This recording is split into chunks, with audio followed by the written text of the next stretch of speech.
Gals, I'm Brian. And I'm Brad.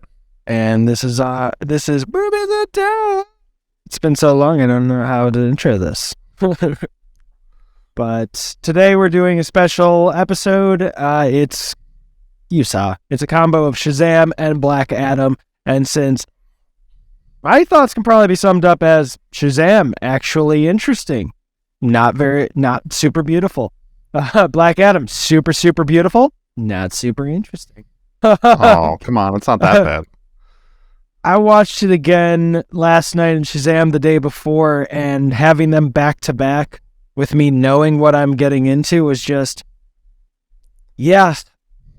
Why does Black Adam do literally anything he does in the movie? He's just doing stuff to do stuff, but I don't know what his why is, you know? Like, why? Why does he say Shazam? Yeah. Whereas Shazam, it's like, I get the character motivations. I get where 10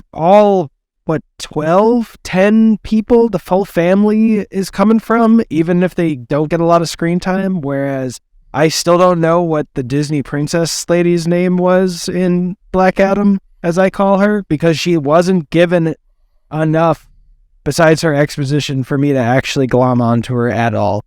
And Noah, whatever his name is from Netflix, I only connected with him in that much because I've seen Amanda the Jedi make fun of his Netflix movies enough to know him. And his character almost equally was given very little for me. I was only saying that to say I'm interested in what Brad has to say. Let's let Brad lead.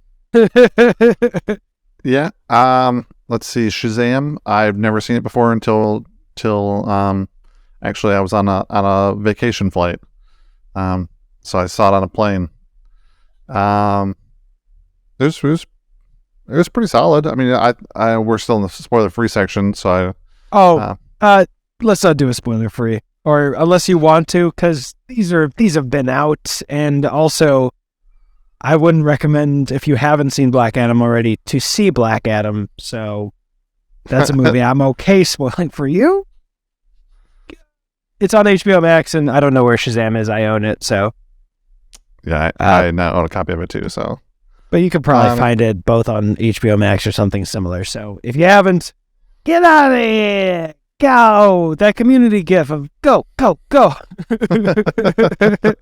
And then if you just skip ahead for 45 minutes, it's like the community gif of where Troy comes back with a pizza and everything's on fire. They're just looking at the troll. The dice rolled a 6. Oh, we're in trouble now. I was literally talking about that very episode earlier today. Love that episode. That episode's so good. There's 2 of them, but that's the second one in like the later seasons. Yeah. Pretty soon there'll be a movie. We can talk about that. Yes, possibly with one half of the X-Files accidentally added. Blissfully. Nice. Oh, because her name's Jillian, right? She was accidentally tagged by Joel McHale instead of Jillian Jacobs. Or Jillian. And she was like, well, I'm not in the movie, but, I could be. I'm just like, if that's how she gets in it, what a community way to get a legend. I haven't seen anything. I just know that there's a movie being made, so I know nothing about it. Is Troy going to be in? I don't know. They haven't been able to announce everybody, but they've made it clear they're trying. Or some people may have already agreed, but just legally, because they haven't put ink to paper, they haven't announced it. Yeah, makes sense. Because obviously, I mean, spoiler for a TV show that's really good, and you should probably go watch anyway. He's not in the later seasons. I assume is because he was working on his comedy stuff, and also his music career. I mean, he's a very talented individual, and I'm drawing a blank on what his actual name is because I'm thinking of Childish Gambino in my head, but I know that's not his actual name. Donald Glover, and this was a few years or a couple years before Atlanta started. He said he wanted to leave because he wanted to put more focus on things that he could put his hands on in every way, like music. I assume definitely by now. I assume Atlanta. So, and that's totally fair. He didn't, I don't want to shit too much because he did come back for a cameo, but he didn't Chevy Chase it. Where he's just like, yeah, I'm done. He came back, and I love. At least they did his kind of. They did his exit okay. Troy's exit I like better because it fit to the show a lot better. But having I forgot what Chevy Chase's character name was in the show. Pierce. Having his exit, having his exit was a little bit better. Troy's exit was better, but his is pretty good exit. Knowing that he's leaving. Yeah, they did. The season 4, I think, suffered a few episodes because he already left and they had to scramble. But, everyone hates season 4, even though I think it has some good spots. But yeah, especially because we'll always have the joke since Donald Glover did 5 episodes before he left. And and he was down to insult Zach Braff during the, I think it was the gifting of, I don't want to spoil Pierce's end or writing out the story too much, but when he gifts everybody stuff, I think they make a joke about Zach Braff only being in 6 episodes of the last season of Scrubs, and Donald Glover, Troy goes, how could he? Doesn't he know what Scrubs did for him? And I love the meta nature of that. Like, that's part of your exit, is willingly or going along with an insult kind of directed at you, but it's tongue-in-cheek and I assume made with love. And especially since he came back for the script readings, that gives me a lot of hope. That tells me that there's still a family in at least spirit, if not on a call sheet. But I want to use this as an opportunity to just say, but let's go to the much less interesting topic of Black Adam. No, I'm not going to. I was trying to find a way back. A way back, but I just could not think of it. And then you started cutting me off. I'm like, no, I gotta find one. And Shazam, good. We're back to here. So boom. Like a lightning bolt, boom. Boom. Or some yellow pigment on your chest in a black suit. That's kind of resembles a shape. I would say, because we're before going off on that weird tangent of way better show, I don't think Black Adam was that bad. I think it has some areas to improve on. I think it's probably one of Dwayne Johnson's better roles lately. I think it fits him as a character. I think he's molded to that character. I think Pierce Brosnan did a wonderful job. I think, was it Falcon Man? Not Falcon, because that's Hawkman. I think he did a really good job. I'm trying to remember because he's in a bunch of other movies too. He's in some other bigger movies. I'll look it up while you show too.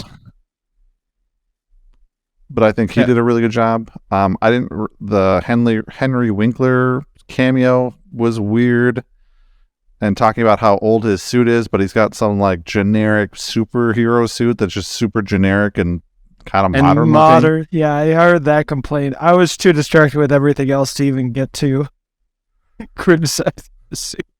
The person who plays Hawkman, though, was amazing. And I don't know that how much I've seen him in other stuff personally, but Aldous Hodge. And I'll look through. You definitely have, because I know there's something. The Invisible Man. If that's Straight Outta Compton, he was in. There was something else. I never saw Straight Outta Compton. Yeah, he's in The Invisible Man. That excellent. Big Mama's House. He was basically background of Big Mama's House. I'll tell you if I've seen him in anything. He's been in The Blacklist, but I only saw the first season and a half of that, so I don't know. But I mean, I can almost completely. Yeah, he's not in a lot of stuff I've seen. I've seen Happy Feet, but I didn't like the first one. He's been in a lot of TV shows. I'm glad that he's at this level now, because that's good. He's a freaking movie star, man. Because Oh, I he think was in. Honest Trailers even pointed out how garbage his dialogue is, but because he's such a good actor, we didn't pick up on it. Like we're here to achieve global peace, and we will use force if necessary. Objectively, a horrible line, but he sold it for me. But I do Yeah, he want, was before we get too far. Friday Night Lights is what I was thinking of too. He was in one of the later seasons of Friday Night Lights. Okay, I think I fell off on the last season, but that's great. I I love think the he was Friday in, Night I Lights think it said kids. 4 and 5 if I glanced at it right. I do want to say, with respect, I almost completely disagree with everything you said about Dwayne Johnson and this role. I feel like he made the role what he wanted it to be for his tastes, but at least from what I've learned from people who know the comics better, it feels like he did not portray this character at all faithfully. Every time he kills, it is beyond justified and not.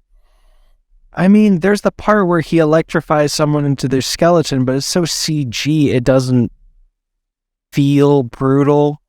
You know, there's a way to make PG-13 films feel brutal. I just watched Megan. I didn't know that it was PG-13 while I was watching it. I didn't know it was PG-13 after. Once it was revealed to me that it was PG-13, some stuff made sense, but it felt brutal. And there's not a moment I can remember that really felt brutal in this film. And he's... So, do you want to hear something funny about this? Because we're on PG-13, right? So Sure. I just picked up this movie from Best Buy. I grabbed another movie. It was rated R. And so when they scanned the first movie, good. Scan the second movie, it was rated R. He's like, and the guy at the cash register was like, "Are you old enough to see this movie?"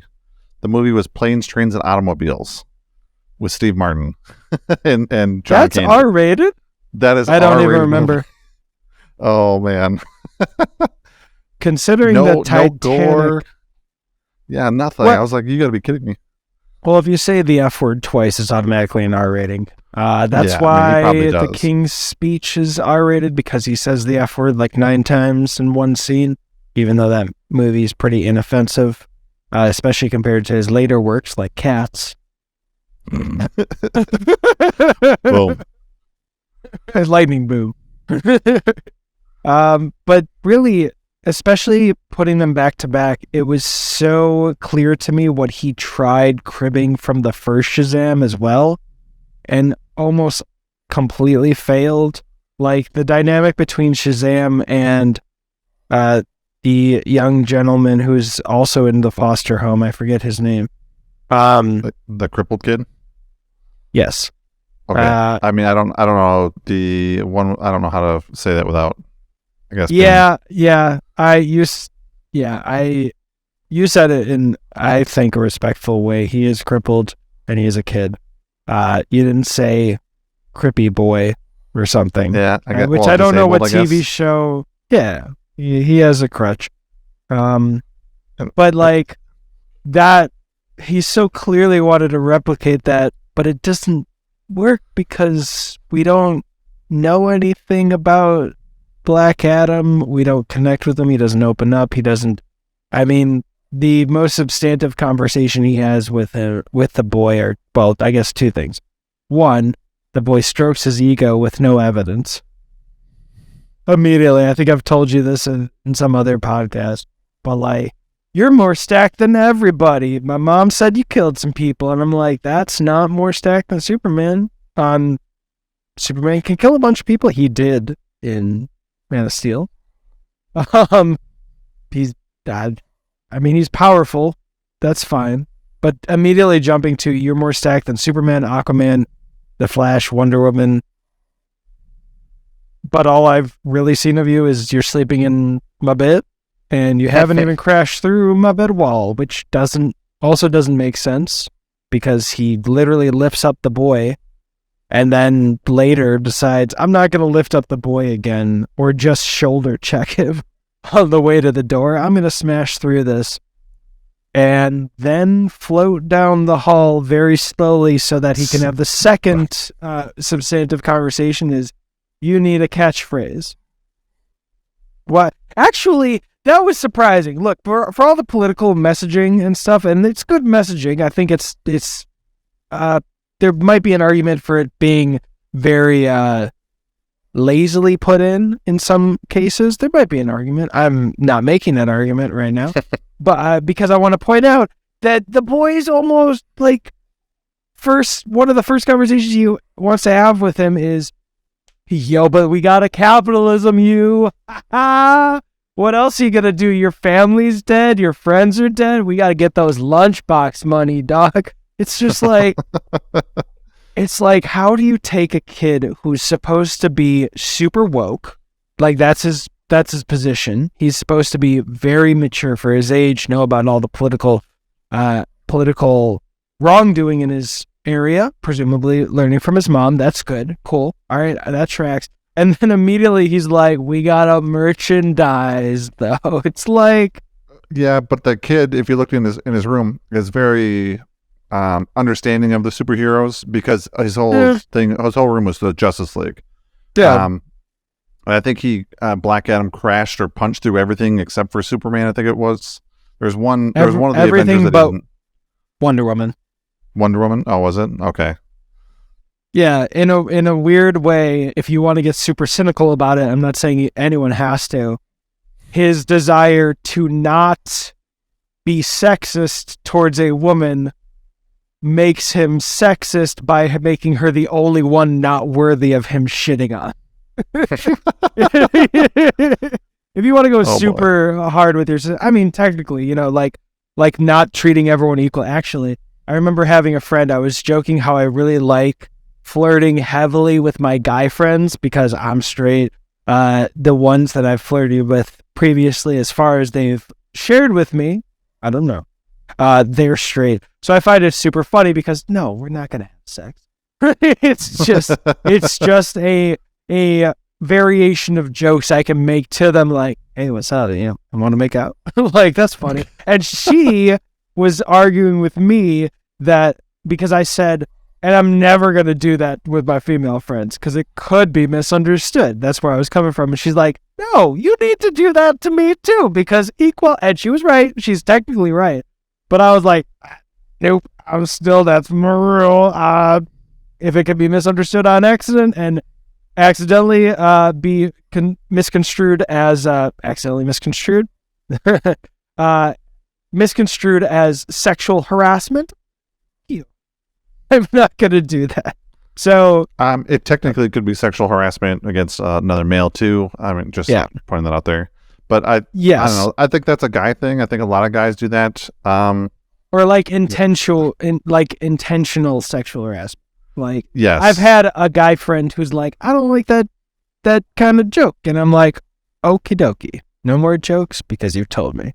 But from an outside perspective, like that friend is like the most my and he's straight, but he also exudes it a lot. Whatever.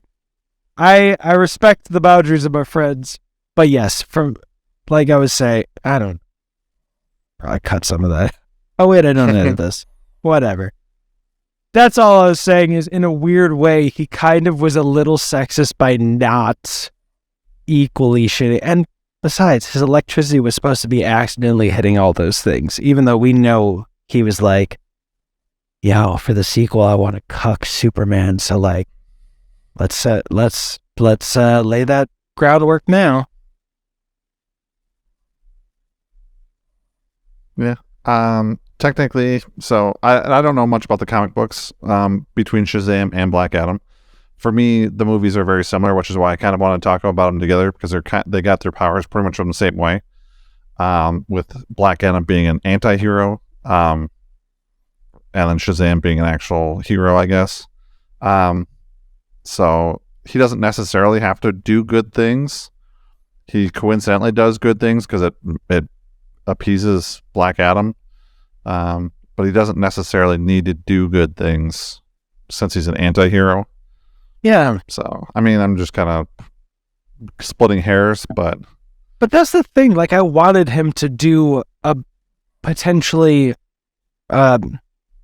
just gray things. Like if he started with, where he wakes up and then the boy tells him, or he says something like, I don't know, the boy brings attention to the fact that they're in occupied territory and they're still under rule of an unjust king or something like that, a surrogate for a king. If he just immediately smashed through that window and went and killed everybody who was oppressing the place, like he does in the flashback, and then it brings the Justice Society, bing, bang, boom. We're at the same spot. We see that Black Adam is willing at the drop of a hat to do something completely brutal. It is justified. So Dwayne Johnson still wins, he shows that it's justified. But then after that total amount of power has been taken away and he sees himself as the new ruler, Justice Society comes in, let him get some opportunity of growth, thinking that, realizing that he's not always completely correct and that maybe it should be up to the people more than just one person. Now you've got your Victor Von Doom type. I'm just using information that I've heard. So please, anybody who really knows the Black Adam lore and hates Marvel DC comparisons, I'm just trying to. Yeah. But from what I've been told, they're kind of similar, as in they have their own fictional country that they rule. From an outside perspective, it seems unfair, but I see that Dwayne Johnson wants to make Black Adam less of a villain and more of a hero. Yeah, I can see both ways. In my mind, he's an anti-hero. He does good things, but not necessarily for good reasons. The real reason he wanted to kill that guy was because he found out that it was, the old king's great whatever. The lineage was the same. That's not why he wanted to kill him, right? It's because the guy took the boy, right? Am I wrong? Well, killed his son. I forgot how that all worked, because they did that twist in the middle of the movie, or towards the end of the movie, when we thought it was the kid, but it turned out to be the kid's dad. The kid's dad dies because he saves his son and gives the powers to his son, right? Is that how that all worked? All right, so I might be getting confused about which era you were talking about. So just to quickly recap, in the flashback, his son became the hero. He became the Shazam or whatever, the champion, gave the powers to him to save his life temporarily. The king used that opportunity to kill the champion, and then as revenge, he killed the king at that point, was imprisoned by the wizards, and then in the modern day, he went after the guy who was descended from him, but as far as I could tell, he only went after that guy because he kidnapped Amon, the boy, is that his name? Yeah. And he was just there to save the boy. He never at any point was like, crimes of the father, great grandfather, crimes of the great grandson. But the great grandson was set on avenging gaining his seat back, his seat of power back in the country. Yeah, but I think Dwayne. I think obviously he's the star of this movie, but I think somebody who really kind of stole the show on this, I think for me, was Pierce Brosnan. I know, slightly biased being a James Bond fan, and Pierce Brosnan being a fantastic James Bond. But I think he really kind of steals the show with how, was it Dr. Fate or whatever? Just the way he portrayed that character just seemed very interesting. Again, not knowing the comic books for any one of these characters. But I think it drew me into the movie. It kept me there. Because The Rock would have got old pretty fast without all these side characters. Hawkman, Dr. Fate, Atom Smasher, couldn't care less. He could completely not be in the movie and I probably wouldn't know. But those two, I think Pierce Brosnan put on one terrific, tremendous, award-winning performance to save that movie from dying Yeah, very fast. But if I can just throw one time, I know I've been very nice to this movie, totally, but can I? No, but if I can insult one more thing about it, the marketing. Oh my gosh, the first thing I ever saw about it, I think, like really, besides the first trailer that showed that totally invented, or not invented, but completely cut scene where he like crashes a jet, not in the movie. And the color hue was like yellowed. Everything was in a yellow hue, and then they removed that. But it was when Pierce Brosnan was on a talk show, probably Jimmy Kimmel or some shit like that, and the clip they sent with him was the clip where he tells Hawkman he's gonna die. And I say it's so stupid because it took me less than 2 brain cells to be like, okay, Hawkman's not dying, he's sacrificing himself. Yeah. There's even a scene either earlier or later that I saw last night that would have been perfect and was talking about stuff that would have been very tantalizing, but it just wouldn't have said, hey, one of our characters is going to die, which makes anyone who's watched 5 of these movies say, oh, well, you're telling me, so that's not going to happen. Yeah. It was just, how did you choose such a stupid clip? Also, the other scene, I'm not remembering it off the top of my head. The other scene was even more interesting. So it wasn't like they were at a loss for content to share. Yeah, I mean, they could have used like the car scene and then cut the car scene where he's like envisioning everything by holding the helmet, and then cut that with him fighting later as Dr. Fate or whatever. You could have did that. You could have did it without saying that. And you could have left that surprise up to the end of, you're gonna. I'm doing all this because I know you're gonna die.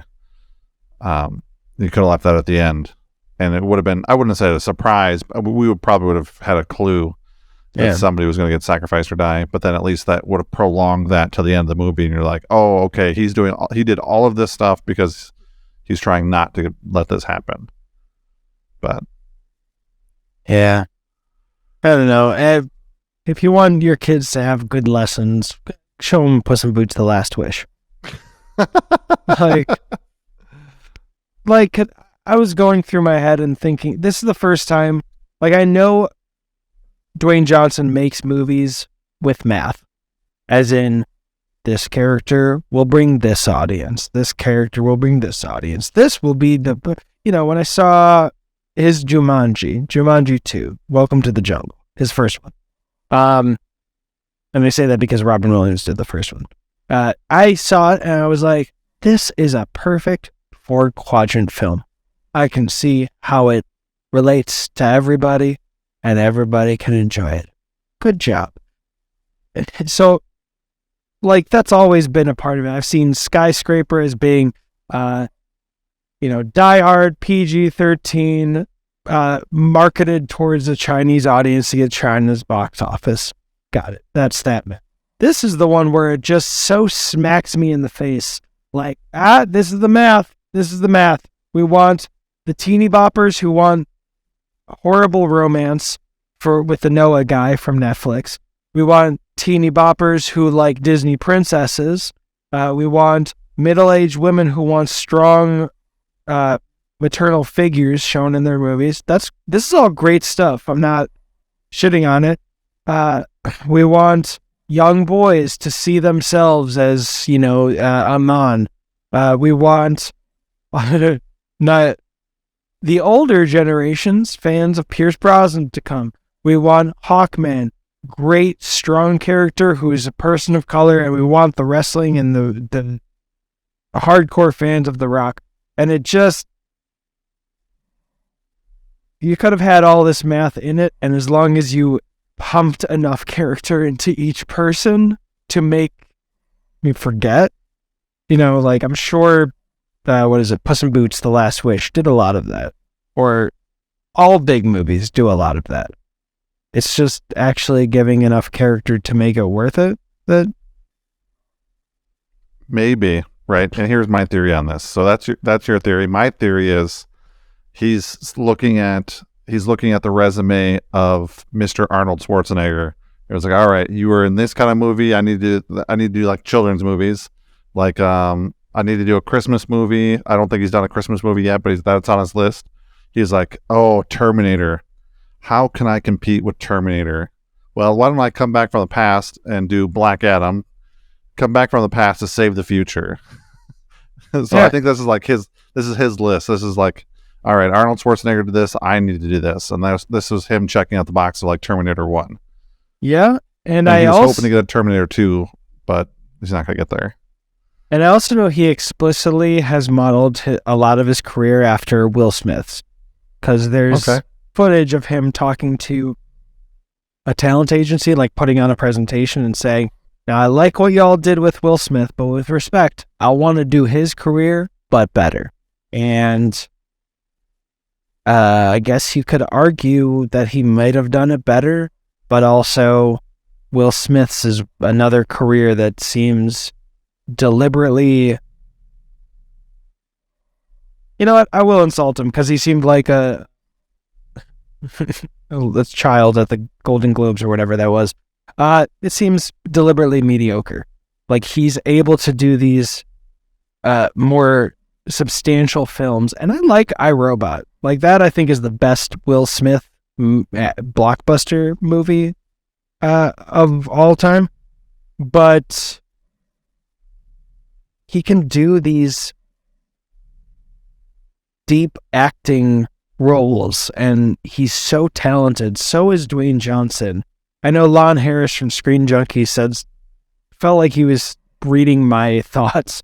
He was like, Dwayne Johnson's a good actor. He's a really good actor. I love him in Faster. I've seen him in that movie from the Donnie Darko director. I forget what it's called.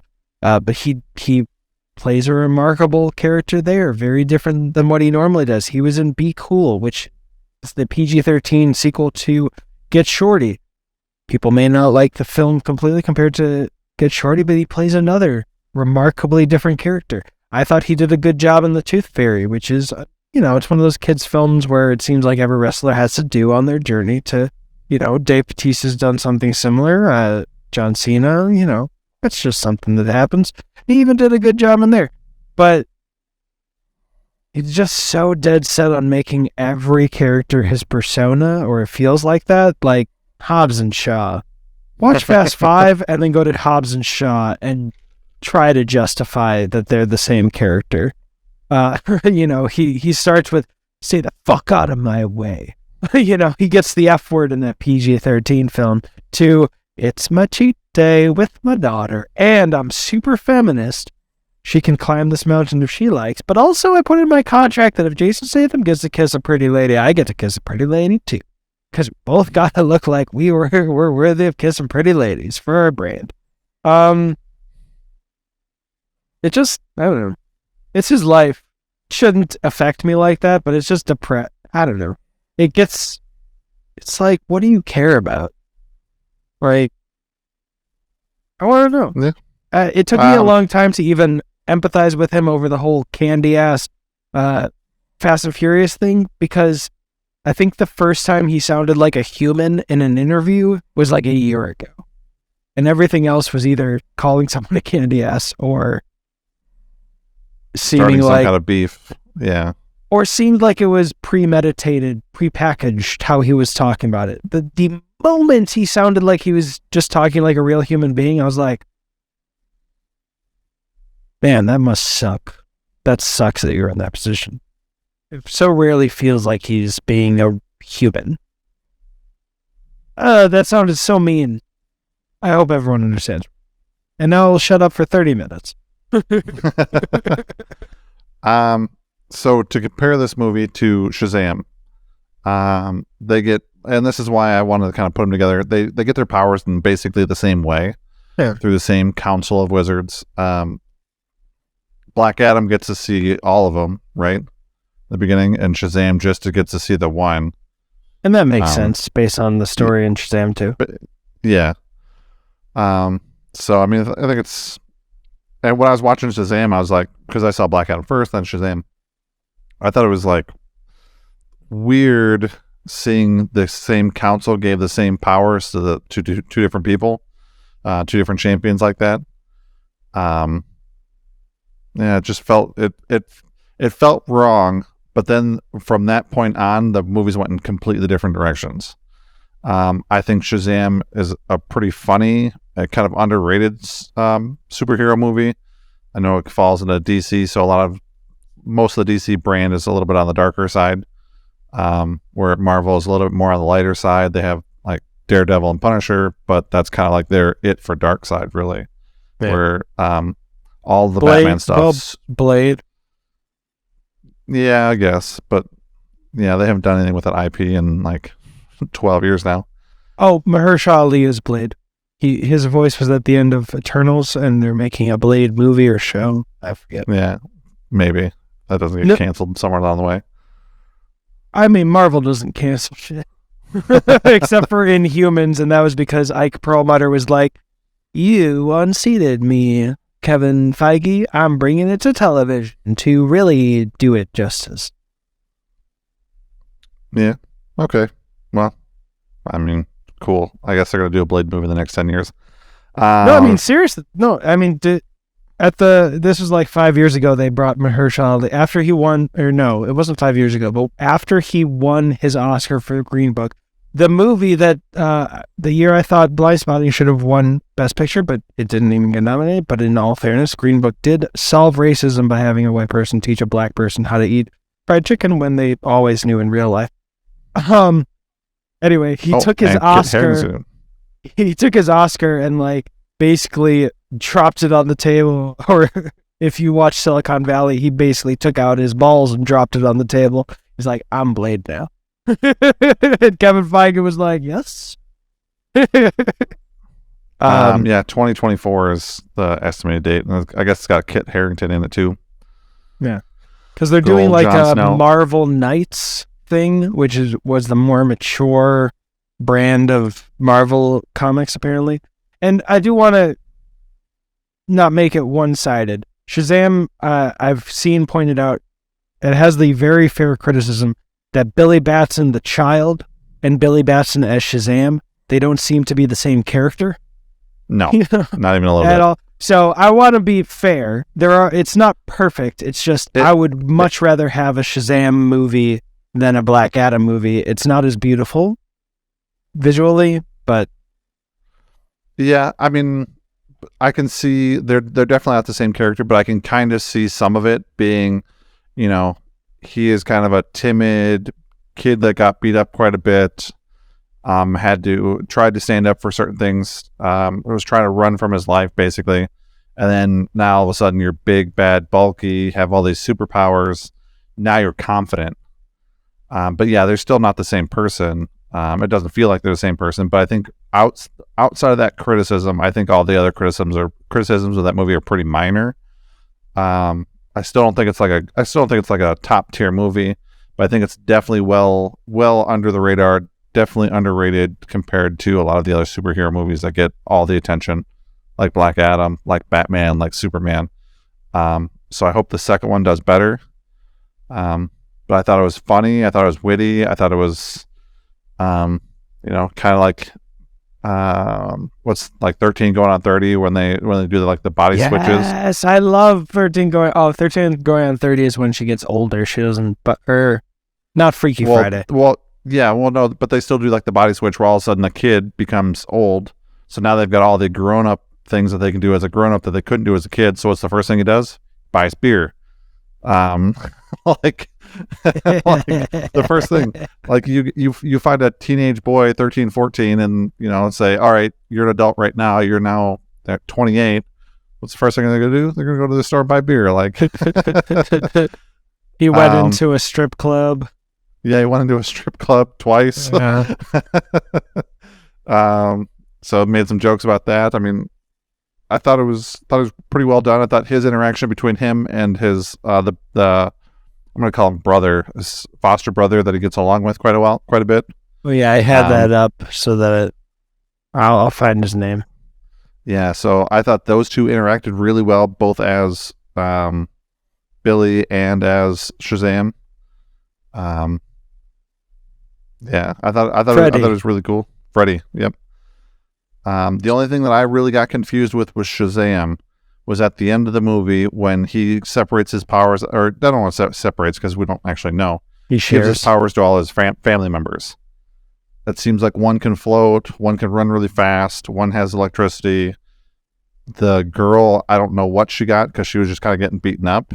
The older sister, the one that's like going to college, she just kind of got beat up. She didn't really express powers either way, so I don't know if she got some or not.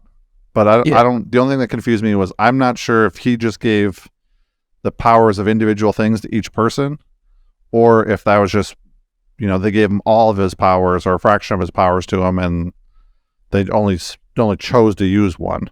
Yeah, that's the thing. I think he very specifically, everyone got one of his powers, except it wasn't like Dr. Zhivago, where if they get his powers, he loses it.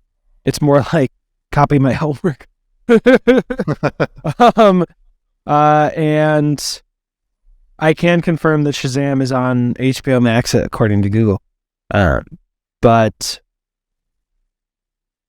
Oh, I should have saved this for you because you like doing it, but would you like to guess the box offices of both?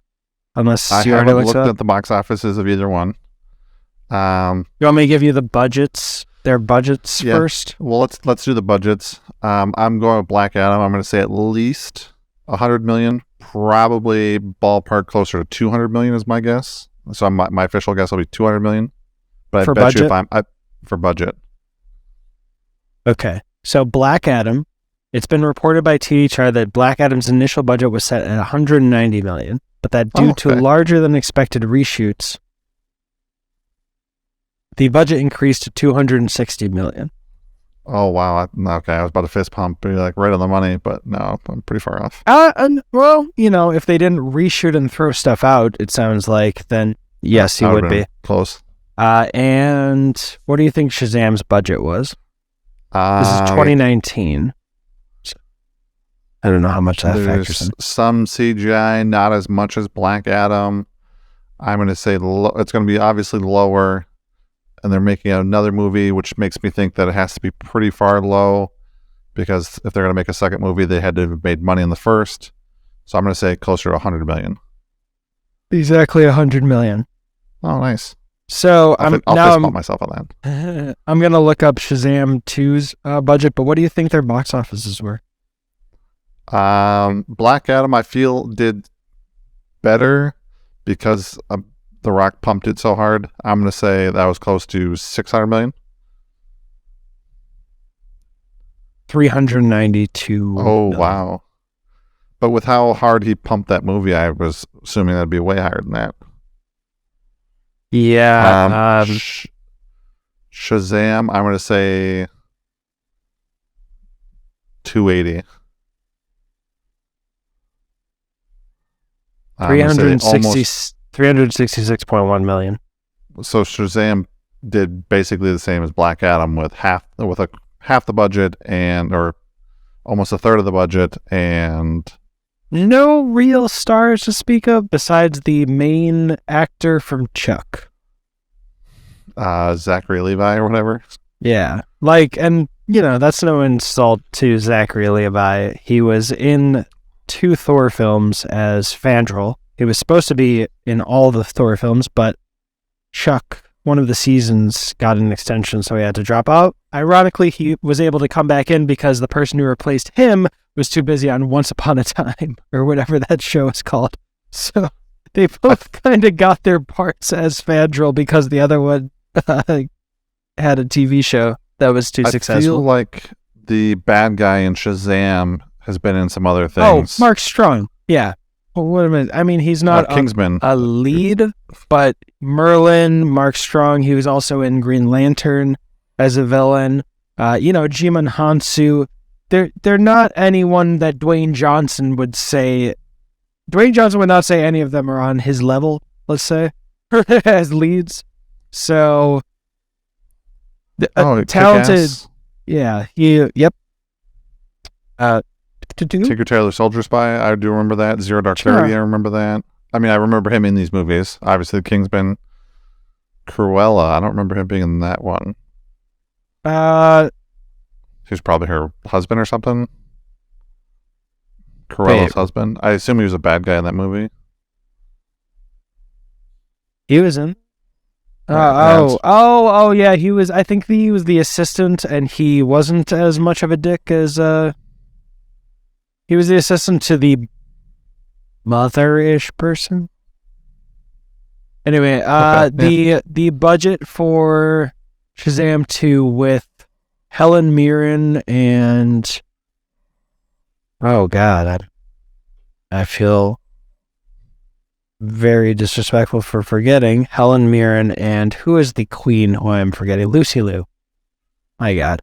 What do you think that budget is? I'm gonna say they're gonna give 150 million. 125. Okay, I was gonna say if it made triple the budget, then I figured they'd give them, at least 50 million more to do the next one. Yeah, this director, he started on YouTube, David F. Sandberg, and he still does good YouTube videos. Yeah, he's just really good at. They also recast the adult version of the woman you didn't know what the powers were, and I don't remember either. They recast her to let the younger actress play her older part as well. Well, okay. Or not recast, just said, your services are no longer required. Peter Safran did this movie. Who? Produced by Peter Safran. Shazam. Oh, yeah. I remember because what is it? Zachary Levi was talking about. Him and James Gunn are probably not going to recast him for Shazam because they're his friends. And Peter Safran produced Shazam. We're gonna get back. We'll get back into this topic because there hasn't really been that much updates from the DC reboot ish. We know from this move from Black Adam, we know that Black Adam's getting recast or not going forward at least. Yeah, I don't know how much of this is Dwayne Johnson's spin, but he announced that $7 Cinemas or whatever his producing company is like, James Gunn doesn't have any plans for us right now, but we're all on the same page that we're open to discussing future ways that Black Adam can be integrated into this exciting new and then he unfollowed Warner Brothers and DC and social media. He doesn't want to burn a bridge, I'm sure. But maybe his company helps out on a movie but doesn't do Black Adam. Yeah, look, I'm glad that Black Adam wasn't in the first Shazam movie because they ended up doing a really great job. Apparently that was an early draft that Dwayne Johnson was like, no. Probably because he needs to be defeated by Shazam. But it's weird to say, but it feels like a lot of personal growth. The fact that Dwayne Johnson would allow himself to be put to sleep for 20 minutes from a bomb, because in his contract he's supposed to never be beat or even hang out for 2 minutes underneath big guy's fist. That seems like growth. Or be locked up. Yeah, but he volunteered, so you couldn't really lock him up because it's his choice. But I just if Dwayne Johnson showed up in Shazam 3 and was defeated, I would be off this hate train. I'd be like, all right, we out of this, we're good. I don't know. Yeah, I just don't understand contracts like that. I can understand as a pride thing, you want to say, I've been in all these movies, I've never been beaten. Just like in a wrestling ring, I get it. But it doesn't make for a good movie if your character never suffers a defeat. I get how I want to say those Fast movies, all the way through 7 especially, were so creative at how they avoided someone losing. Going through and seeing how, even in Fate a bit, every time that when Hobbs and Shaw were about to fight, then all the guards come in. Even that did a pretty good job, fairly good job at hiding it. But it's that Once Upon a Time in Hollywood thing of when they're telling. Just watched that today. I'm sorry. But I get where they're coming from, where the producer's telling Leonardo DiCaprio's character that if you show the audience that you keep losing and being the villain, that's what they'll know you as. So they won't see you as a hero and you won't be able to do these more heroic roles. However, that's so outdated because I want variety in the people I'm following. That's why I like Channing Tatum. He can go from being a sexy man candy in Magic Mike to one of the dumbest motherfuckers in 21 and 22 Jump Street to being Danny McBride's Gimp Boy and This Is the End. Look, it's your fault if you haven't seen that movie. It's not a great movie, but it's the greatest cameo in the history of the world. And he can be I still want to see him as Gambit. That's a hero role, but I want to see him just fuck up in the Jump Street movies so much and poke fun at himself. But that makes for an interesting character. And to see, like you're saying, it's outdated. I mean, look at the Marvel movies. Look at the Avengers movies. Go up, up, up, and then they hit I forgot what the first half, the last movie was, not Endgame, the one before it. Infinity War? Infinity War, where everything got snapped and they were lost. They had lost pretty hard, and they left that movie on a loss. Yeah. So that set up the excitement so much for the next movie, saying, I want to see how they come back from this. Obviously, we know they're going to come back from this. This is a superhero movie. The superheroes are going to win at the end. But, I mean, that left us on such a roller coaster, and it was such a heartbreaking thing, like, point where people left the theater crying. Like, that makes for a good movie and a good series, not to see somebody who has to take exactly 6 punches and has to give out more than 6 punches, and somebody who can't lose a fist fight in a back alley brawl in the beginning of the movie because his contract says he can't do it. Like, yeah. And I know dumb. I know this was completely motivated by the fact that Dwayne Johnson had commitments with the WWE or whatever. But in Furious 7, when he gets his arm broken, we're never going to see that again unless Dwayne Johnson actually stops with his goals. He's never going to have his arm broken again. But even that, which shows vulnerability, which shows an ability for him to be hurt and defeated and whatever, laying up in a hospital bed. The greatest moment of the film. Daddy's got to go to work.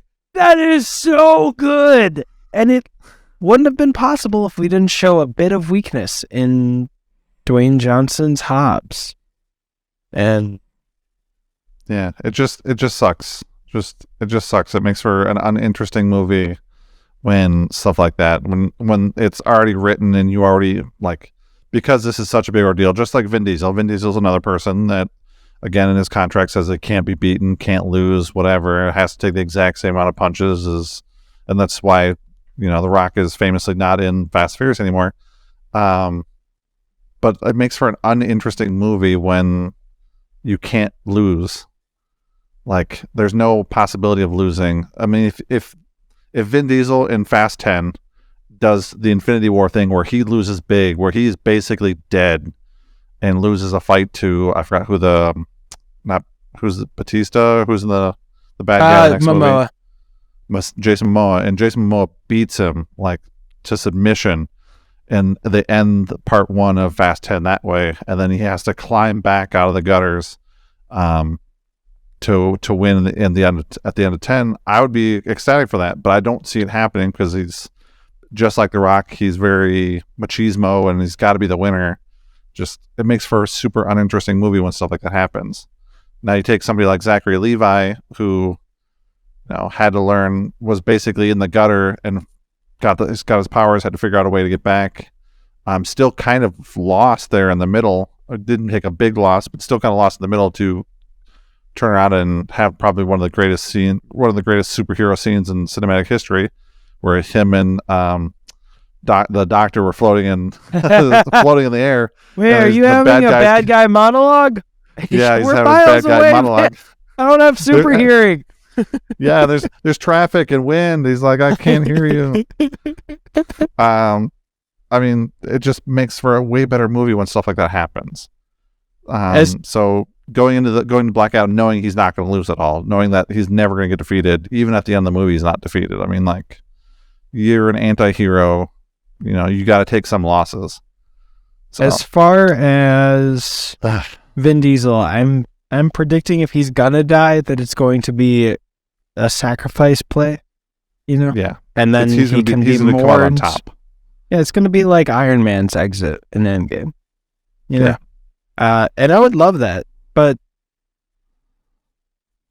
there's also the third option of just be fucking Jason Statham. You don't need to.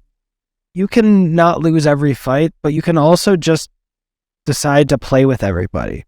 Like, Jason Statham's just back here like, all right, y'all calling yourself candy asses and shit. I'm going to be in Hobbs and Shaw, and I'm going to be in Fast 10, Part 1 and 2. And then I'm going to go back for Hobbs and Shaw 2 when you all figure out how much money we're going to make. Yeah. Like, even that, I don't know. It's weird because the first time I talked about this in an early Movies or Dope podcast, I did it with a friend from California, and like when I said, I think The Rock's fucking up, he was like, excuse you? And then I explained, and he was like, all right, I see where you're coming from. And no one else was talking about it, but then doing Uber and stuff, people would just... I'm going to be doing a video on my YouTube channel since it's been blowing up about how Dwayne Johnson earned Black Adam's bomb or whatever it is, and just go through the movies and show how he deliberately made people bored with the choices. I mean, I don't know. Yeah. I don't know. I hope that in one of these movies that they surprise us and we can all, we can eat our words a little bit on this until that happens. So, I mean, it's been proven, it's been shown, it's been exposed in contracts. But just until that happens, just disappointing. And also, like, yes, he should start introducing that into his blockbusters, no doubt. But even if he didn't, if he started doing the Melissa McCarthy thing of doing these smaller character pieces where he's not going to make a lot of money or something, or even like, I don't know, just doing a Fighting with My Family, but having a more substantial role than a 3-minute cameo as yourself, where I think you insult Vin Diesel. It would still work for me. It wouldn't be a perfect solution to the blockbuster films, but I would know that, okay, he's not, because as it is, my conclusion is you just want the biggest paycheck, so you don't want to risk alienating any audience member. I mean, I was talking about this in the Discord with two people saying how trash Avatar is, because they wanted a more complex story that had more to dig into than this is a simple story and please stop killing the earth. And then I was just like, yeah, but if you made it R-rated, you're cutting out an audience, and ultimately, I don't mind if this has a simplistic story because it's a rich-ass motherfucker, the most powerful director by box office on the planet, actually doing something with his power that's good, so I'm not going to shit. I'm not going to be like, how dare you say, please let us survive for another 1,000 years. Don't kill us with climate change. So that can be beneficial, but yeah. I mean, I didn't read I didn't been on vacation, so I haven't got a chance to really go through Discord a whole lot. So I apologize, but like, I don't know. I thought the movie was fairly rich, and we could do a podcast on this later, so we won't have to go too in depth. Or which movie? Sorry, Avatar. Oh, I don't think. Yes, it wasn't super complex. It wasn't, but it was very deliberate in what it was doing. And I think that it shows. I think it's going to set up really well for the beginning, for the next, umpteen movies. I think he said he's already got 6 written or something like that. So yeah, but I think this is going to do a 5 really good they're job. Going to Earth. Yeah, are they really? Yeah, they're going to steal it. They're going to steal a spaceship and ride back. No, how the producer said it. Well, I don't know how they're going to get there, but how the producer said it made me. I was like, well, that's not the way you tell people. But he said, yeah, by 5, they'll visit Earth and they'll realize that not all humans are bad. which reminded me of the thing, not all cops are bad. It's like, okay, well, we know not every human's bad, but yeah, but we're focusing on the assholes, the rich assholes who can't go there. I just wanted to poke fun at the wording because he literally said something like, not all humans are whatever. But I think it was a very visually stunning movie. I don't think there was a huge upgrade in quality compared to the first Avatar. But I liked it. I liked the progression of the story. I like that we got introduced to other Na'vi, and we're going to get introduced to Fire Na'vi next time, because that's already been a big deal. Because they were announcing that as they were announcing the second movie. Oh wait, seriously? Yeah, I mean all the interviews that James Cameron and everything have been talking about has been the next one, and it's been, we're going to deal with fire and stuff like that. I'm like, wait, why are you? The first one came out in theaters 2 days ago, and you're already talking about the next one. Like, no, we need to make money on the second one first before we can talk about the third one. But yeah, so that's already a big deal. Yeah, apparently this one was the first half of the second movie, and they split the script up. But the reason I was so surprised was because someone was like relating it to Avatar. Like, I swear, if by the fourth one, the Fire Nation, it's worse soon. I think it was one of the creators of Avatar. They joked how back in the day, before the movie Avatar ever came out, they were going to make the show be only called Avatar, which I actually think Avatar The Last Airbender is a better title. So they had to add that. The studio made them call it The Last Airbender, so they were joking that now it is called The Way of Water. If the Fire Nation invades, they're gonna sue. Yeah, they're a darker blue, and they've got like ash and stuff underneath their eyes. There's already a couple screenshots, because I guess they've already done some of the filming for it and stuff. But yeah, like Avatar 2 was filmed a long time ago too, and I forgot who it was, but one of the actors thought the movie had already come out and had bombed, and that's why he never heard anything about it. Yeah, I believe they filmed it at least 5 years ago. They've filmed all the way through, or nearly completely all the way through 4. Because they were concerned about the children aging. So they got whatever 4 was, or most of it. I don't know. Some part of 4 and 3 is completely filmed. So, and probably almost done, because I think it's supposed to release next year or 2 years from now. I think it's the end of 2024. Okay. But yeah, I don't think Avatar is the worst piece of shit on, but I understand the criticism that it's kind of it's like a children's book. It made is 3 hours long and freaking gorgeous. The story is simplistic. Yeah. At its core, but I mean, it's not bad by any means. I don't think I would have no problem watching that movie a second time. Yeah. And if it's not to someone's liking, we got a shit ton of other stuff. Go see The Whale, go see The Menu, go see Puss in Boots: The Last Wish. I was kind of looking ahead already at 2023 and all the stuff that's coming out in 2023. Holy crap.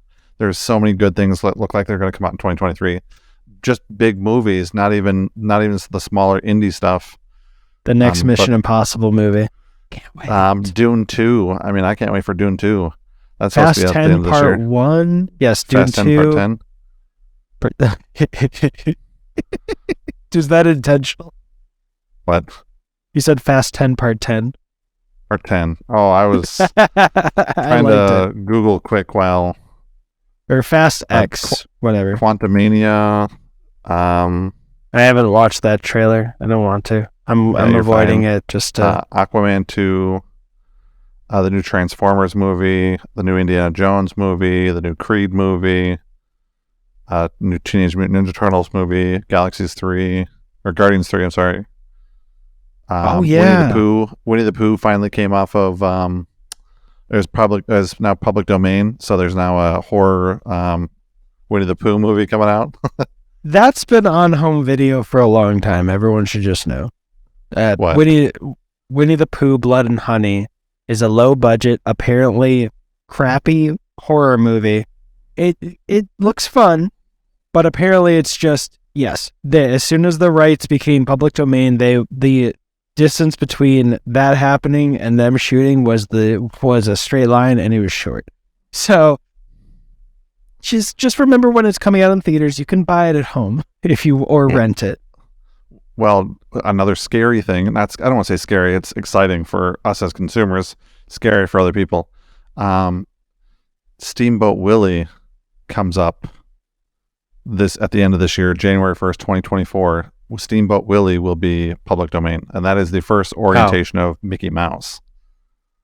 So I'll believe it when it happens. Every time it's come up, the public domain laws have shifted. Yeah, Disney lobbies hard for that shit. But I mean, where we are right now, and there's no, nothing on the books as of yet, or nothing that's been talked about as of yet. I mean, so they've got 1 year to get that done. Lobbied, billed, passed, and signed before 2024. All right, so we're going to start writing a script called Bloodboat Willie. Yep. Water and it's the fishes. mouse's house. This mouse stays. And just take like Michael Myers and just take him out and just put in a bad Mickey Mouse. Come for Mickey Mouse, never leave. A new Mad Max movie. Oh yeah, the prequel with Anna Taylor-Joy, who also, I mentioned it previously, but The Menu, excellent movie. It's on HBO Max. Also, I'm on the ad tier of HBO Max. I watched The Menu and Black Adam yesterday, and I got no ads. So they were just like, all right, well, if somebody's gonna watch this, we're just gonna let them have that one. Shazam. Yeah, I just got the year-long subscription ahead of time because I'm like, I don't go here enough to justify paying the full $15 every month. But also, so I went down to the ad tier and prepaid and got that deal. But yeah, I don't know. Advertisers don't want to advertise on HBO Max, or because Discovery's shitting the bed. Yeah. John Wick 4. I'm still looking at all these lists, and it just every time I scroll, it just gets better and better. Everyone should see The Whale. A new Haunted Mansion movie? Oh, shit. We're going to cover The Whale when Brad can watch it in a way that he can take a fucking break. Yeah. I watched I watched 2 reviews on that movie, 2 spoiler-free reviews, one that liked it, one that didn't, and they both kind of said the same things. I was like, ooh, I don't know if I could sit in a theater and watch that and not, have mentally check out of part of it, because they touch on a lot of subjects that seem pretty difficult. Yeah, if anyone wants an indicator of what the movie might evoke in you, but doesn't want any potential spoilers at all, go to my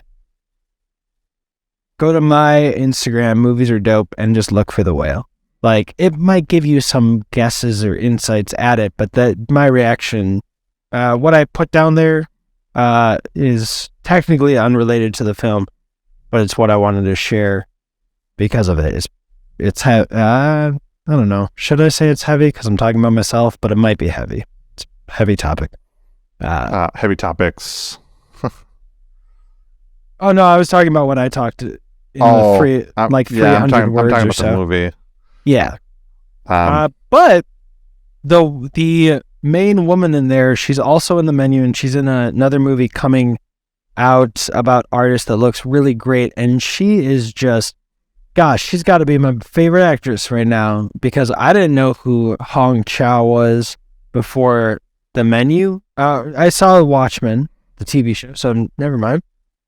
I've seen her in stuff, but like, she's got 2 bangers out in quick succession, and she's got a potential 3rd banger coming out in movies. She is amazing. So yeah, just want to shout that out too. But I know we'll do this on this podcast when this movie comes out. Spider-Man Across the Spider-Verse.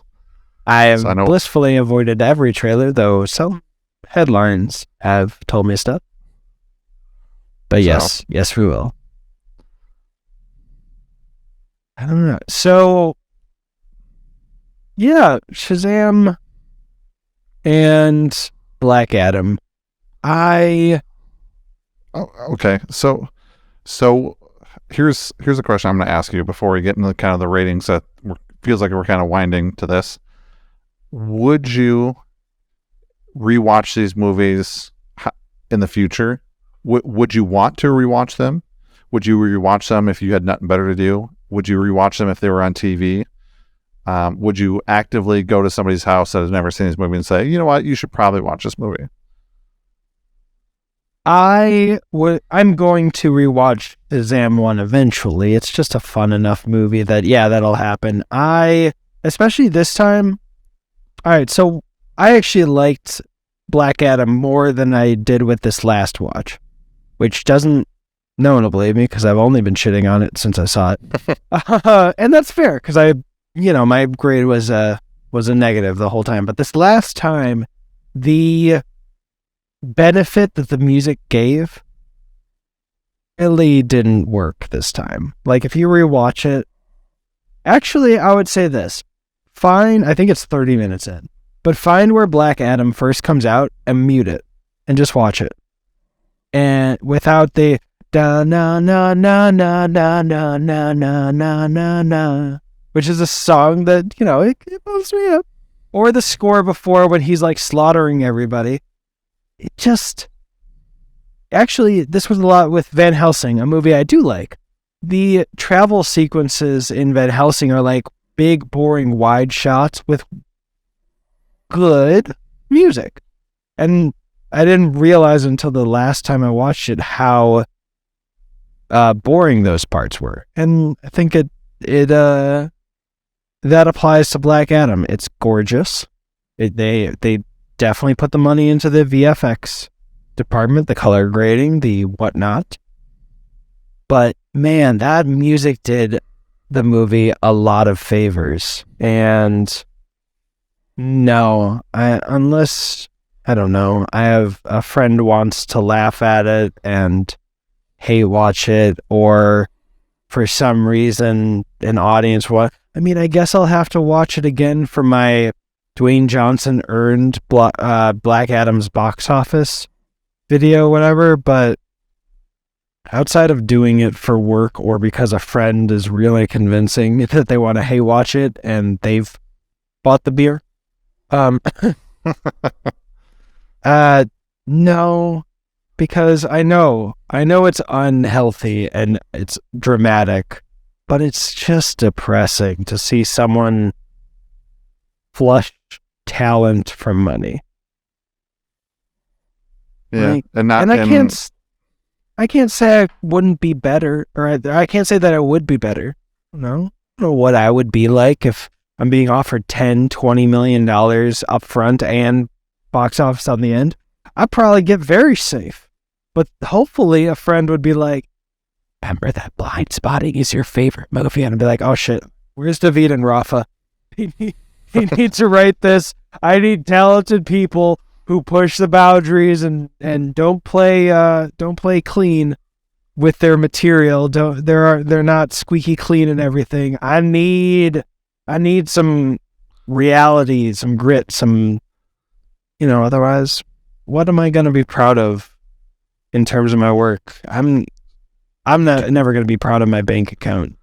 I mean, I'm not proud of it now because it's very low. The Patreon exists. I never mentioned this. But if I have $10 million in my bank account just sitting there, I'm going to be wondering what I can do with it.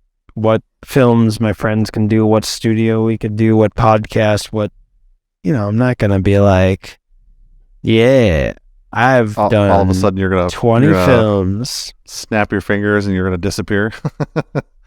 But like truly, he's if every film he made $10 million that he headlined, he's got at least $100 million. That's a nice nest egg, and I don't believe he only gets paid $10 million. That's a nice nest egg, but like, what the fuck are you doing with it? Like, I appreciate him putting money in when Mr. Beast did Rock, Paper, Scissors. That was nice. That's good. Yeah, he's worth $800 million That's how much 800 his net million. worth. So obviously, liquid cash, he probably has. I bet you he probably has 100 million liquid cash. Yeah, if I find out tomorrow that his goal has always been take a lot of the money that he makes, like a majority, and put it into conservation efforts or bring it to Samoa or build up underserved communities, I'm going to shut my fucking mouth. I'm going to be like, okay, make your milk toast as much as you want. I will use my AMC A-list to check it out. Might sneak over to see the whale again. No, I'm giving the whale my money or my AMC A-list. But like, then I'll just shut my damn mouth because he's doing it for something that has a tangible effect. I may be bored watching the movie, but I'm not heartless. It just feels like he's not doing it for anything personally fulfilling. Yeah. So would your opinions change? So obviously, let's say movie-wise, let's say we don't know anything about The Rock's personal life and what he's doing with his money and what he doesn't do with his money. Would it be better if Dwayne came out and said, I'm going to do this movie, but it's a passion project and it's something he's actually passionate about, not Black Adam where he was fake passionate about it, or he probably was, but played it super duper, super safe. But if he came out and did a passion project and it came off like Blind Spotting, or he came up with an issue of, whatever his issue personal to him is, saving his island, something like that, like a true passion project, would that bring a better light to him in your mind, or would he just kind of be like, well, he's just doing it for the money, who cares? 100%. Well, I mean, who cares at that point? Who cares? 100%. I am not like the critical drinker. I am not dead set on shitting on everything forever, no matter the fact. Like the Critical Drinkers channel, as far as I see, is what can I shit on today and call it woke and SJW bullshit and blah blah blah. No, the second, even if he's getting 100% of the profits because he funds it 100% himself, I don't care if he doesn't look squeaky clean and it's a passion project. That'll be great. You know what? After all this talk, I kind of want to watch Pain and Gain, which I think is Michael Bay's worst movie. And that's purely just because I remember how many goddamn annoying voiceovers there were. I was like, stop. I hate this. I want to watch it again because I don't know what that process was. I'm assuming going back, it's not going to feel like the squeaky clean Dwayne Johnson persona. And that'll be so refreshing. It still kind of is. I remember that movie somewhat. He was out of the group. Him, Marky Mark, and I forgot what the other guy's name is off the top of my head. Anthony Mackie. If he did one scene where he said his dick was small because of too many steroids, I'd be like, all right, I'm off the hate train. Dwayne Johnson. Because Anthony Mackie did that. Like, I would be like, oh, nope. All right, his ego took a back seat. Yeah, no, but The Rock was the one who was the religious one who wanted to let the guy go, felt super, super bad about kidnapping him, the gym owner or whatever. So he was the one that felt bad. So he was the one, Marky Mark was the main guy, and then Anthony Mackie was the muscle, and then The Rock was kind of the one who didn't want to go along with it and was having hard feelings about it. So he was still trying to stay squeaky clean in that movie. Okay, I guess I'll have to watch it to really try to give it a fair... I might not. But yeah, the second, I'm doing a spirited video that should be coming out the Monday after this comes out. And the whole reason that movie resonated with me is because both lead characters were douchebags.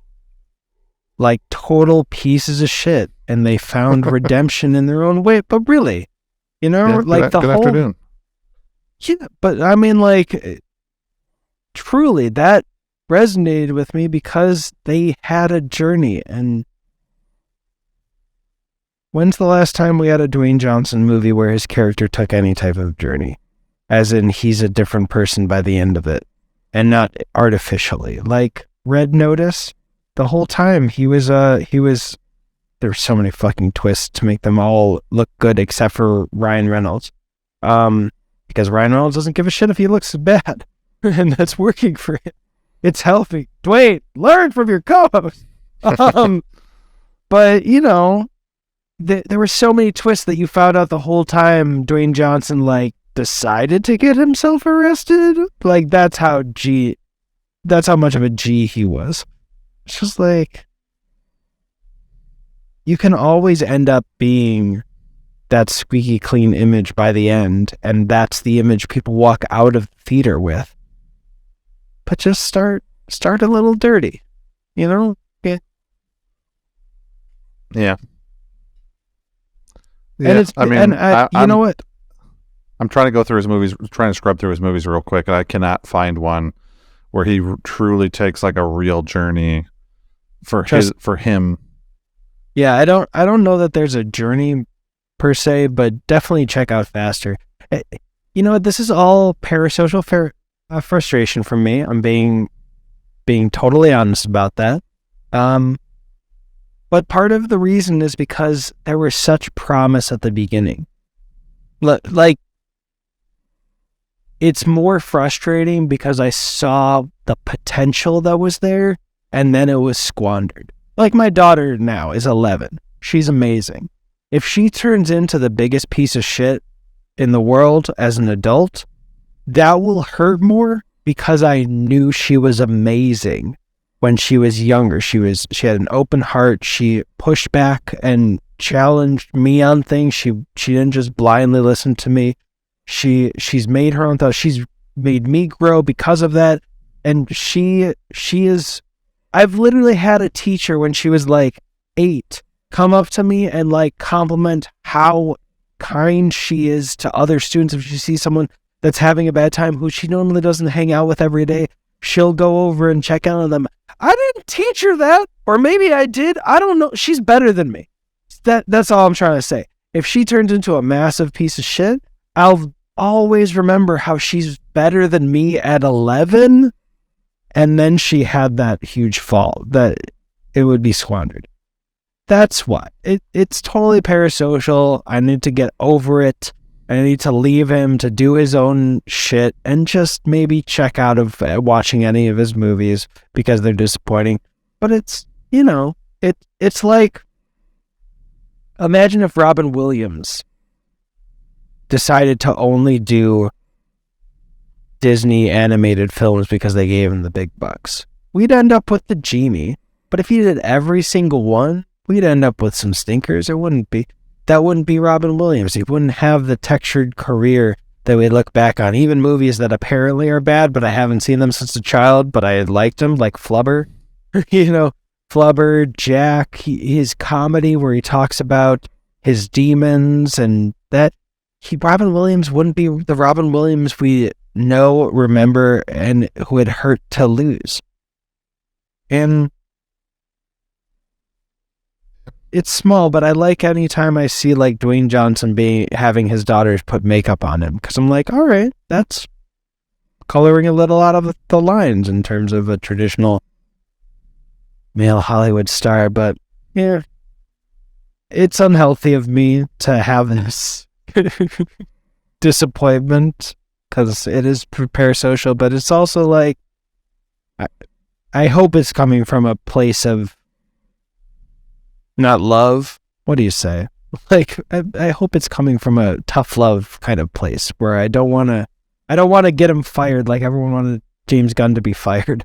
You know, I don't want him to stop working. I just want to know that he's doing stuff because he cares. And if not, then I'll waste my time, quote unquote, with projects where you can feel that they care, because we've got enough blockbusters. And this is from someone who has all the phases.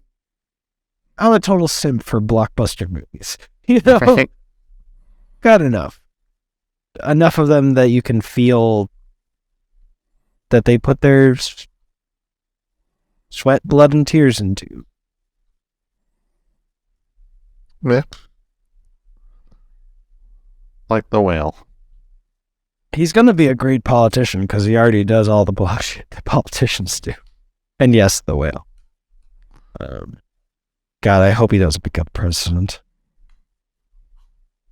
Only because I know that there's a possibility, as small a possibility as it may be, that he'll tell Kim Jong-un that he's a candy ass.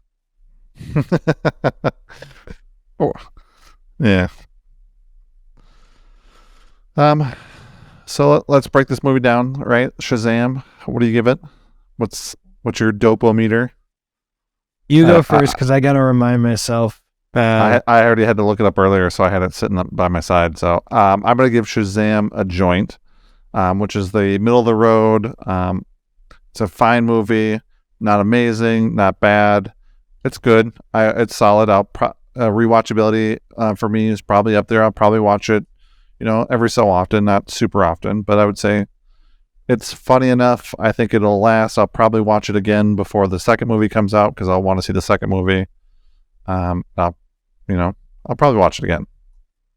That's a good rating. I'm going to take a page from that and say edibly joint, because the visuals have room for improvement. It's not firing on all cylinders because of the visuals and because of the character inconsistency with Billy Batson. But hopefully that's all, this is a director who I hope would, or that I can believe would learn from those criticisms and improve it in the sequel. So who knows? Maybe the next one will be an edible or even a mushroom. Yeah, edibly joint for me. It's okay. I would rather have a good story than good visuals. And absolutely. And I come from a world where I played a lot of, growing up, a lot of Japanese RPGs that have really good stories. A lot of times the visuals weren't there, like all the blockbuster games growing up, Ratchet and Clank, stuff like that, where they had more visuals but almost no story. I grew up wanting that story. So, I grew up on Final Fantasy and Star Ocean and stuff like that, where they spend so much time working on a story that it's almost like you forgot that the visuals are even there. You didn't care that you're running around in 2D sprites versus 3D animation. Dude, Pokemon on the Game Boy? Oh, I don't even want to play a Pokemon game with good visuals. I know I'm weird. Which is funny because the latest one that came out, Scarlet and Violet, has probably the best story out of all of them. I haven't played all of them, but I've played quite a few of them, and the storyline's really good. And one, it breaks up into 3 parts, and one of the storylines make it tear up a little bit. What console can you play that on? Switch. Okay, my daughter has a Switch Lite, so maybe I actually can buy that for her, and then play it in front of her. Teaser.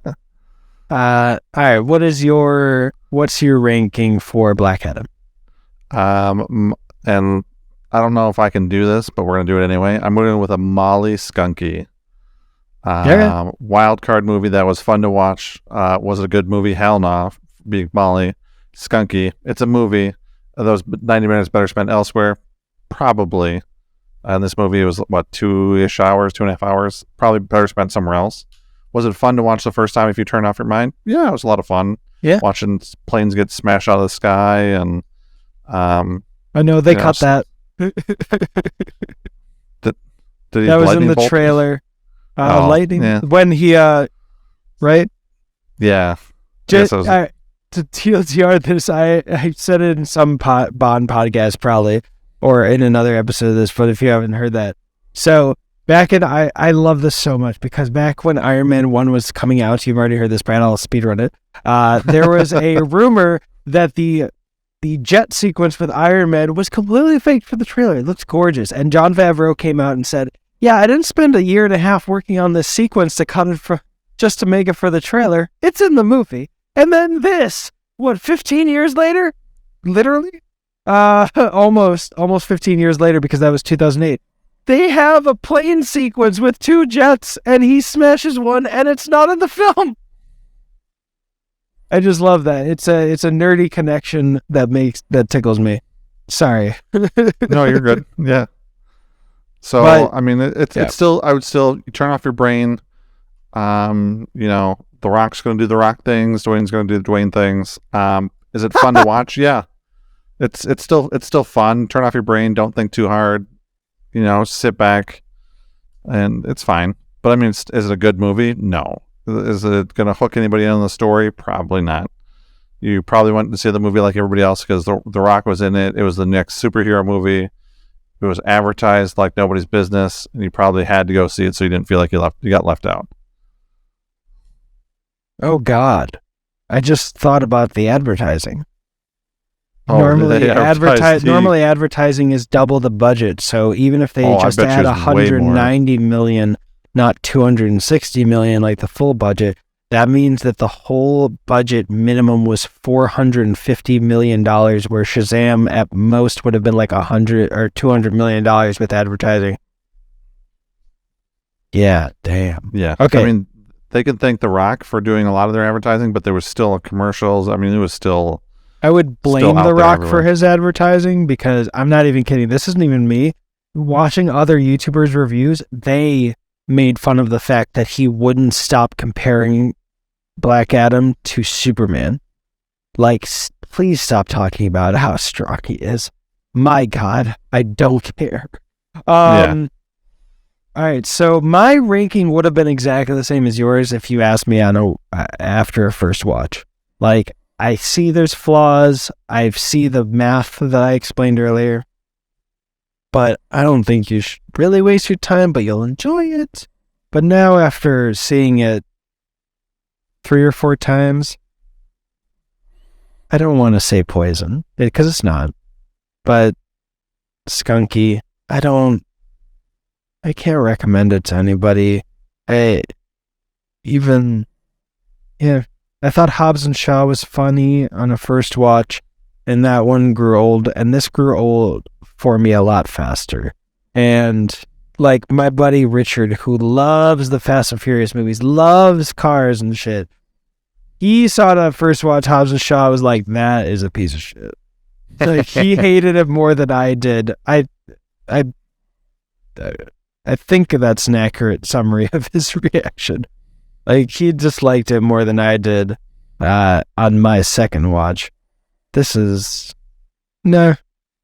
Don't just watch Shazam, Fury of the Gods, and that would be hilarious if they recast Black Adam for 3. Oh, that would chap his ass. Oh, but you were dead on with saying that Dwayne Johnson never cared. I mean, someone, bless their heart. I don't mean that in the Southern way. Bless your heart. But bless their heart. But I was like, yeah, Dwayne Johnson always struck me as not really caring anything. And they responded like, no, he's been wanting to do this for 15 years. And I used Google. I was a master. It was like I was working for game theory or film theory or food theory. I went back, found the articles, found when his first time he ever mentioned it. He's like, yeah, someone told me about Black Atom, like an atom. ATOM. Yeah, he said someone mentioned Black Atom, and I had to look it up, and I found out it was actually Black Adam. Huh, this is an interesting character. I'm going to try to do this. And then like 5-6 years later, he's like, yeah, right now we're deciding. It was a question of whether he'd play Shazam or Black Adam. He's like, we're still deciding whether it'd be Black Adam. We're not sure yet.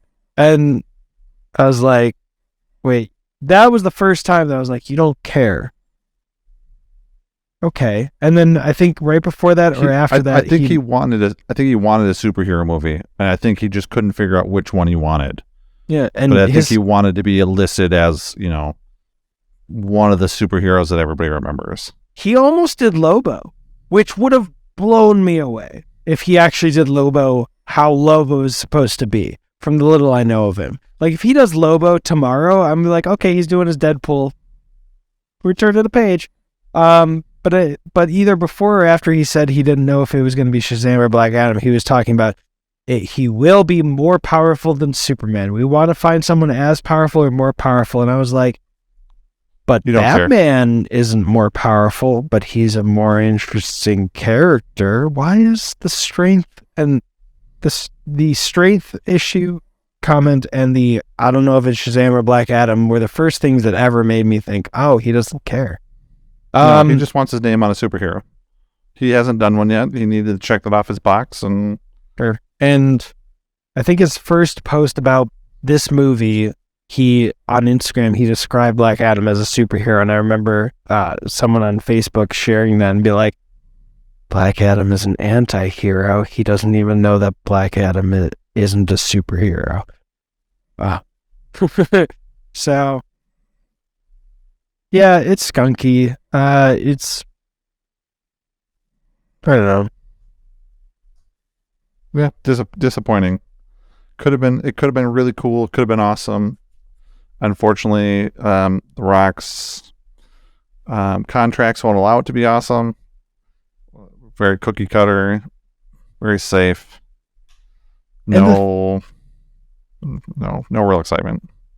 And the thing is, you can still do like PG-13 brutal. I already talked about Megan, but even and this isn't a great film, but I think it's top half of this filmmaker's filmography. M. Night Shyamalan was talking about The Happening, and there is a shot where someone gets shot with a shotgun, and we see explicitly the brain blow out. And it's an R-rated film, but he was talking about how sometimes it's actually better to cut away, even though we're R-rated and we can show his whole brain exploding. It was more effective to cut away and not show that, so that it got in people's heads and they had to imagine it, and then it stuck with them.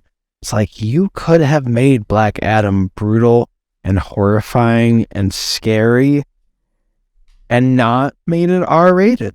And but instead we get those wide shot moments of him like throwing someone off into the distance like it's either a Frozen movie, yeah, or Guardians of the Galaxy Volume 2 when Rocket is making the Ravagers fly into above the trees. That's very comical. It's goofy. I think like Looney Tunes, they throw them off in the distance and like they land on a different planet. Like, it's just comical. There was more. I joked about this separately with you, and this is where I'll wrap my thoughts up. There was more brutality when Superman and Man of Steel took Zod and went punching him into the fields of grass and said, "You threatened my mother," than there was at any moment in this film. And I'm being completely serious. I'm being a little tongue-in-cheek, but I'm being completely serious. If Dwayne Johnson wants to play Superman, I will support him. Even if he changed nothing about his strategy, at least he'll be playing the character. And I'm down for a Dwayne Johnson Superman. He already did Crypto. Actually, that was a solid film. That I'm sure it abided by all his rules, but that was an enjoyable film that I didn't mind watching, and I'll gladly rewatch it. But like, just fucking let him play Superman. I don't know. Give him a what if. I'll be there for a Dwayne Johnson Superman movie. I will not be in the theater for a Black Adam 2 unless people really make a big deal about it. It's like, holy shit. Okay. Like if James Gunn writes Black Adam 2 or has a co-writing, I will trust it enough to try it. Yeah. I know we kind of talked about this a little bit before. I think Shazam you can leave in the reboot because it doesn't touch anything else. As of right now, I guess it doesn't touch anything else. Yeah, they mentioned Superman and Batman, and they even have a headless Cavill Superman, but I mean, the X-Men films have retconned more with no excuse outside of Days of Future Past, so whatever. Yeah. So, I mean, we can leave that in the reboot. I mean, there's still some notable absences that have not made any kind of comment whether or not they're part of it or not. I know Henry Cavill and what's his name, Batman. Ben Affleck has been talking about writing and directing something with James Gunn in this new DC, so we don't actually know. Although he said he was done previously, but he's going to be in the Flashpoint movie. So yeah, but he was still. I know they're not going to fulfill his contract. He was promised like 2 more movies, and he was able to produce one or direct one or something like that. So there was a possibility of those two getting together and suing him for damages. Wait, what? Wait, what? Who's suing who? What? Henry Cavill and Ben Affleck suing DC. I didn't even hear that rumor. For hurting their career, damaging their career, not fulfilling their contracts because they were promised certain things in their contract and got canceled. And they said, Henry Cavill famously left The Witcher to do the next Superman because they talked him back and then immediately got cut. He did. I mean, they might have influenced his decision, but I just want to put this out there. There was also an interview where he was talking about he got injured on the latest season of The Witcher, and in his downtime, he realized he's not prioritizing his mental health, so he needed to step away. So I don't know that his return as Superman wasn't a factor in that decision, but there were also other factors, and I'm going to choose to give him the grace to just trust his words about leaving The Witcher and be happy for him prioritizing his mental health. I think he does have more grounds for a potential lawsuit since they made him announce it and then pull it back. Ben Affleck, I don't understand because every single film, like Inception, everyone in that film is signed on for sequels. They are. They signed that contract. Christopher Nolan knew he never wanted to make a sequel, but they're technically signed on, so it would seem kind of weird to me. None of them have come out. None of them were forced to come out or were, cut from that cast to recast any of them yet. It's just always in production or in pre-production. It'll just never get made. Yeah, but Ben Affleck also left his own Batman film. He had a full script and could have made his The Batman, but he also prioritizes mental health because a friend of his said, if you make this movie, I think you're going to drink yourself to death. So I don't know. I don't know. That would be a huge shock. He was also promised to direct one of the Batman films. So, well, I mean, that was the film he walked away from. Yeah. So I don't know. The Henry Cavill one makes sense, but also that'd just be a weird precedent for me to say everyone who's forced basically to sign multi-picture deals, like Marvel does, will be allowed to sue if they don't get to do it. I don't want an Eternals 2, but I also don't want all the cast of Eternals 1 to be able to sue Marvel. I mean, who gives a shit, because Marvel Disney is fucking stuck. But, if they set the precedent in Disney, then you set the precedent everywhere. Yeah. That's not a precedent I feel comfortable with. Yeah. So, I mean, but I know they were in discussions pretty publicly with the possibility of suing. Oh, okay. Can you share the link with me, and I'll put the link in the description so people can check it out, because I don't... And I might alter my opinion on it once I hear their thoughts on it. Gal Gadot has yet to announce anything, whether or not she's coming back. But who else? There's Peacemaker hasn't said anything. That's one of James Gunn's The Suicide Squad. They haven't said anything. Yeah, I think they've been greenlit for season 2. That's just been and James Gunn was talking about writing another DC TV project, but that was all before the announcements. And honestly,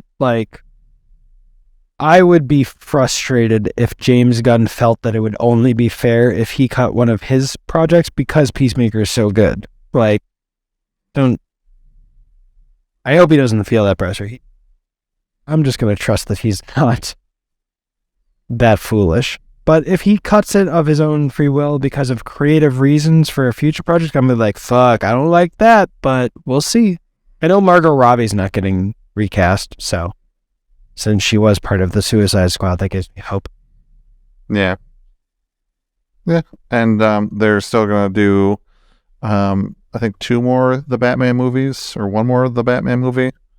Yeah, Matt Reeves said before The Batman came out that he had an idea for a trilogy, and then since then he considered doing the James Gordon TV show spinoff, started developing it, decided to cancel it, and has been developing, I think, a spinoff for either a Mob Family or the Penguin. And he, just today I saw an article where he said he's meeting up with James Gunn just to be friendly. Like, James Gunn's got his DC universe and Matt Reeves is doing his Batverse, as he literally described it that way. So yeah, that's one. I really hope that the trilogy at least gets completed. But yeah, I'm excited to see what's happening, because I mean, Matt Reeves, before the Batman even started filming, said, I always need to be willing to walk away at the drop of a hat if it's clear that the people I'm working with don't get the vision, because otherwise, why would I waste 3 years of my life doing something that I know is going to be unsatisfactory to me? Which, when I heard that, I was like, holy shit! I don't know why I did a Lucky Charms voice. Holy shit, it's me, Lucky Charms! But I was like, holy shit, I wouldn't walk away from a Batman film even if there wasn't going to be what I wanted, but no, I respect it. So yeah, I'm very excited, but yeah, other than that, all I can say is just watch Shazam, watch The Whale, watch Spirited, and my video on TV. But, and then if you've got nothing better to do the weekend before Valentine's Day, go watch Magic Mike The Last Dance. You know, whatever floats your boat. I need to see Magic Mike XXL, because Steven Soderbergh did not direct that one, but he stayed on cinematographer, so I was like, this sounds fun. People are saying it's not as great, so I'll check it eventually. Still haven't. But Steven Soderbergh is coming back as director for Magic Mike's Last Dance. Salma Hayek looks amazing in it. I'm not saying like all those articles of Salma Hayek stuns with bikini photo, blah, blah. I fucking hate those in my Google. I don't know how to get rid of just those types of articles from my Google feed, because it gives me a choice to like not see anything from this news source again, or not see anything about, who knows, Salma Hayek. But it doesn't give me a choice of, I don't want to ogle people. Stop trying to trick me into ogling people. Thank you and goodbye. But, except, with Channing Tatum, of course. No, I'm excited for Magic Mike's Last Dance. But yeah. It's just, I don't know, squandered. Yeah. So we'll see. I mean, I'm cautiously optimistic that everything will work out the way it's supposed to, but... And also, like, even if Black Adam got successful and we got a Black Adam 2, in what world could you see a series of events that Black Adam, like something Black Adam could do, this character version that we've got now, something he would do where Superman would actually agree to come and try to kick his ass? I don't think there's anything that this Black Adam is capable of doing horrible enough that Superman would actually consent to beating him into the dirt, or trying to. And then, it's just my theory, but I'm convinced he just wants to cuck Superman. Like, he wants to kill Superman in Black Adam 2. I'm not... yeah, no, I know. I 100% understand, but I'm laughing because, like, one, never going to happen.